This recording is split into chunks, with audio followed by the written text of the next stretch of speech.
Yo, what's up guys, it's Cozy. As a member of the Masked Fool, Sparkle most certainly left her mark on the story of Penacony. Censored by an yet unidentified individual, she silently manipulated events, pulling at least one string or two without anyone's awareness. Today, our focus turns to Sparkle, also known as Hanabi. Given her talent for leaving people bewildered, the real question should be, will she guide us towards enlightenment or plunge us even deeper into the cosmic rabbit hole of craziness? This guide will go through everything you need to know. Talents, relics, light cones, constellations, team composition and God knows what else. I will leave no stone untouched. As such, grab your snacks, settle in and let us see where this journey is going to take us. As always, a good foundation is essential for any character to work their magic. So let us first dive into Sparkle's traces. What do you say?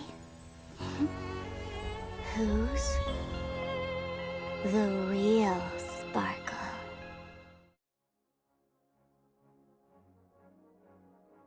Her normal attack is just that, a normal attack. It does some quantum damage, but it is not really that noteworthy. Her talent is where things get interesting. Do you remember why Ruin Mei was such a broken character when she released? Well, because she directly influences the game mechanic. Sparkle does the same. Her talent's name Red Herring suggests that it is a very misleading ability, but in reality it is not. Instead, it is the reason as to why Sparkle might be the best character yet. Basically, it will increase the cap of your skill points by 2, and whenever you're going to consume a skill point, she will increase the damage of your whole party by 6% all the way up to 18%. This in itself is already quite good, but it becomes even better when we take her ultimate into consideration. Her ultimate will generate 4 skill points on use, and it will increase the effectiveness of her talent's damage buff by 10% for 2 turns. Those two abilities together are the core reason as to why she is a broken character.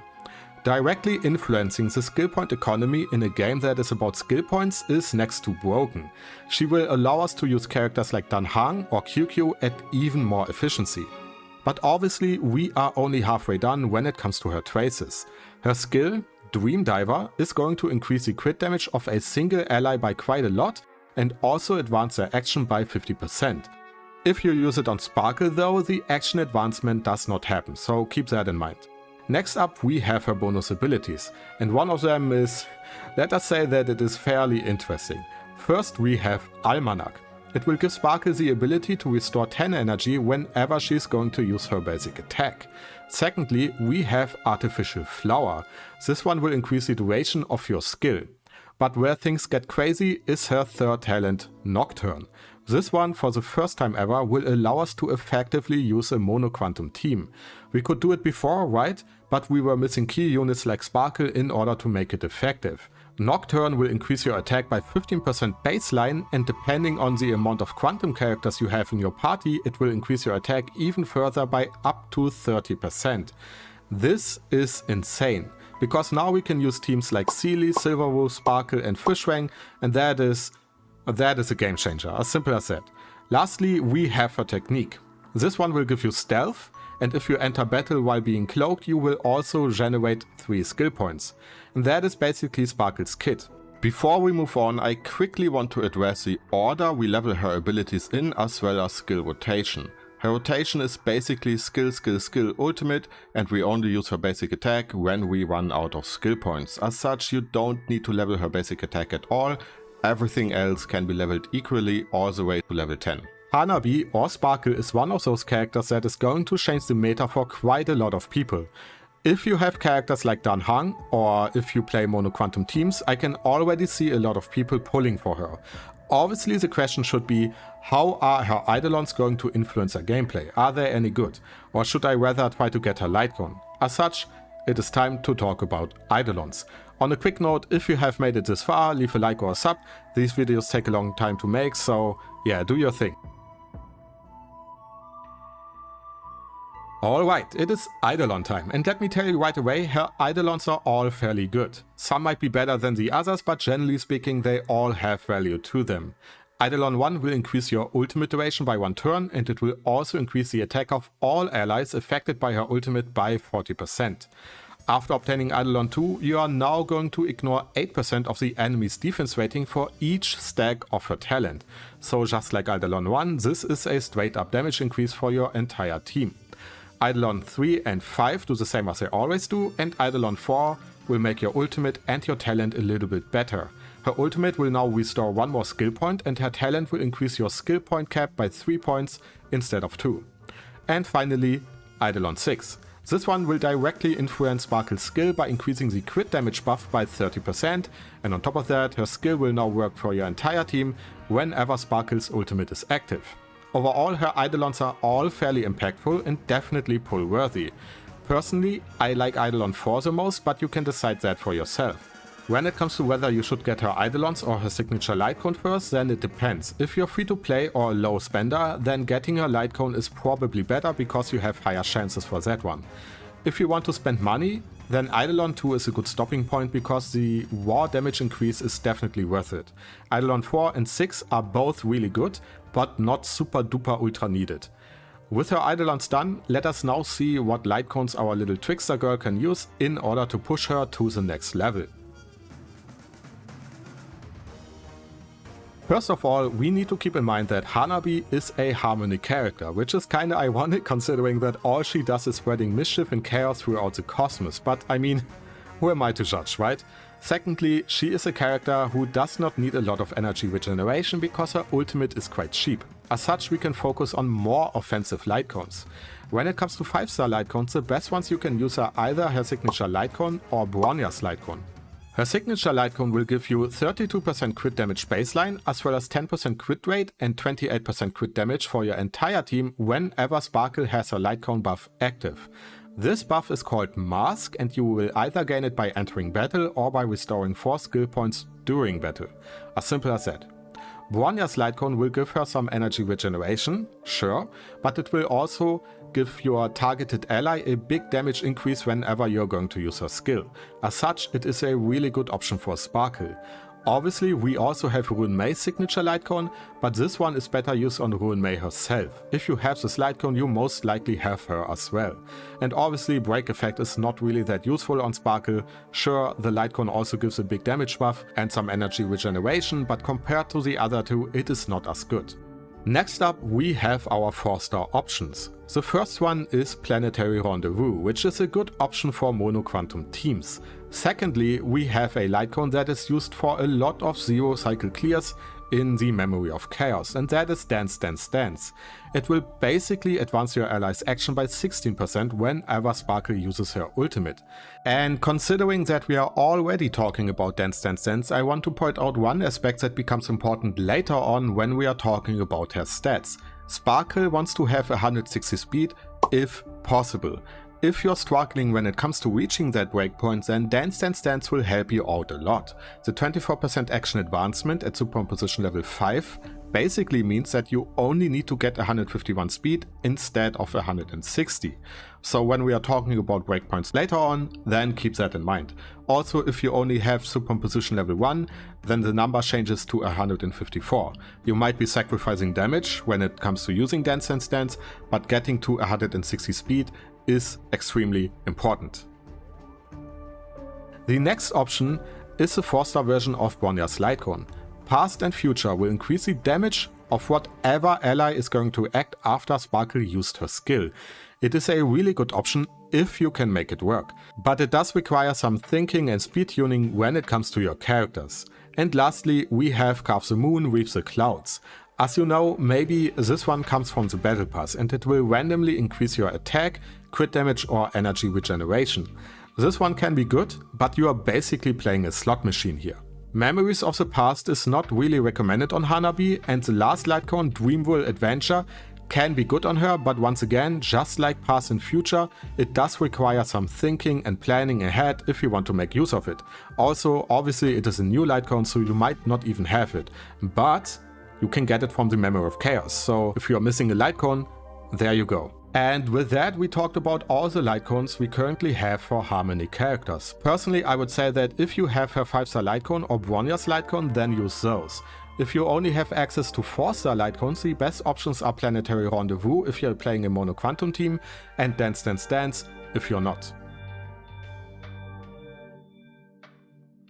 Next up, we have her Relics, and the main point to keep in mind here is that she always wants to go first, in order to buff your DPS.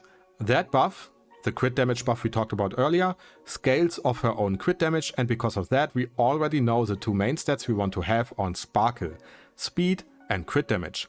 But before we talk about stats and substats, let us first talk about all the sets you can use on our little trickster. As a support character, Sparkle isn't really picky when it comes to the sets she can use. You can use a 4-piece Musketeer set, which will simply increase your attack as well as the damage you do, but you can also go for a combination of various 2-piece sets.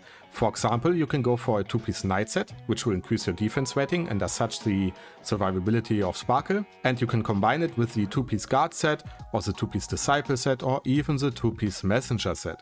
One thing to point out here is that the Messenger set, considering that Sparkle wants to have speed, is a really good option.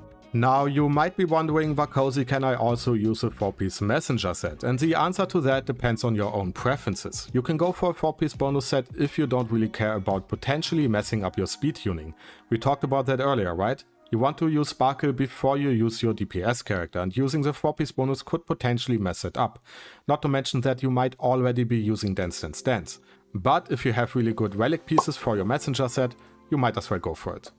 Generally speaking, when it comes to Sparkle, the sets are kinda at least in my opinion. The most important one is for sure the 2-piece Messenger set, but after that you can go for a rainbow combination, which is basically to use whatever relic pieces you have that are the best when it comes to speed and crit damage, even at the cost of using your second 2-piece bonus. Regarding her ornaments, you will most likely run Broken Kill for the crit damage buff for your entire team. Only make sure that you have 30% effect resistance for that one. Or if you're running a mono quantum team, or generally speaking a quantum DPS character, you can also opt for a Penacony set. Entirely up to you. When it comes to your stats, we already talked about it briefly. The two main stats you want to have are speed and crit damage, as well as effect resistance if you're running the Broken Kill set. After that you can go for HP or defense rating. I will include the breakpoints on the screen right now, but do keep in mind that those are just theoretical numbers. Getting 160 speed is not easy. Generally speaking, try to go for 135 speed, and after that you can go for crit damage. Also keep in mind that your speed should be higher than that of your main DPS unit. Also, this is post-edit Vakosi. I want to make this section a little bit easier to understand. If you can get to 160 speed, then absolutely go for it. Speed over crit damage in 90% of the cases. The thing is that if you have a high speed Sparkle, she's basically always carrying your DPS to the finish line, because you always want to use Sparkle's skill in every single turn. She's basically piggybacking, I guess you could say, your DPS character, and that in turn allows you to use attack boots on your damage dealer instead of speed boots. So overall a big damage increase to your entire team. But once again, getting 160 speed is not easy, so if you go for the other breakpoints for now, then that is completely fine. Most people who have 160 speed have also been preparing for Sparkle's release for quite some time. But your end goal should be 160 speed and if possible 200% crit damage. Other than that, you can go for crit damage on your chest, speed on your boots, HP or defense rating on your sphere, and energy regeneration on your link rope. As simple as that. So TLDR, get as much speed as you can while also getting crit damage. Keep her speed higher than that of your main DPS unit and you are mostly good to go. Sparkle is a character that can be min-maxed a lot, especially in mono quantum teams. But as a general guideline, this is what you should be going for, and after that you can start to improve her even further. Sparkle's teams are all fairly interesting. She opens up the mono quantum meta, and she also enables us to use characters like Dan Heng and QQ more effectively. For this, I will not go over every single team composition there is, because frankly speaking, there are just way too many of them. Instead, I will give you my own compositions for Sparkle. First up, we have a mono quantum team. Like the name already implies, we are only going to use quantum characters. For our main DPS character, you can use Seele, QQ or Juri. QQ obviously is a fan favorite here, especially because now you can use her skill more often. But the other two work perfectly fine as well. After that we are going to use Silverwolf, and our sustainer is going to be Fishwang. And with that we have the first ever effective mono quantum team. Let me also quickly explain why this is so broken. Silverwolf will put quantum weakness onto your opponents if they don't have it, and after that you will basically break their weakness 24/7. This is, in my opinion, a game changer and will only get better as we get new quantum DPS characters in the future. Lastly, before we move on to our next composition, I quickly want to address a question you might have when using Seele. An Eidolon 2 Seele will passively get you to 173 speed just by the nature of her kit. no speed boots or substats needed.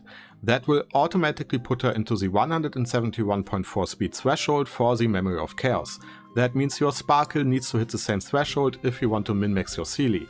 But is that realistic? 171 speed on a Harmony character? I mean, good luck getting to that number. Instead, just keep her at 160.1 speed and you're good to go. The second team you can go for is broken as well, a Dan-Heng centered composition. Due to the additional skill points as well as Sparkle's ultimate, it is now easier than ever to maximize his potential. Although QQ might even be better because she's a 4-star character and you might have all of her Eidolons.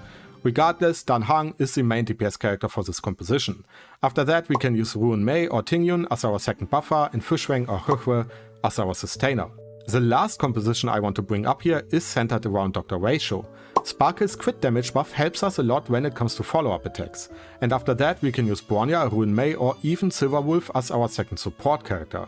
And HoYoMix, Fushwang or Losha as our sustainers. But those are just some of the characters you can use.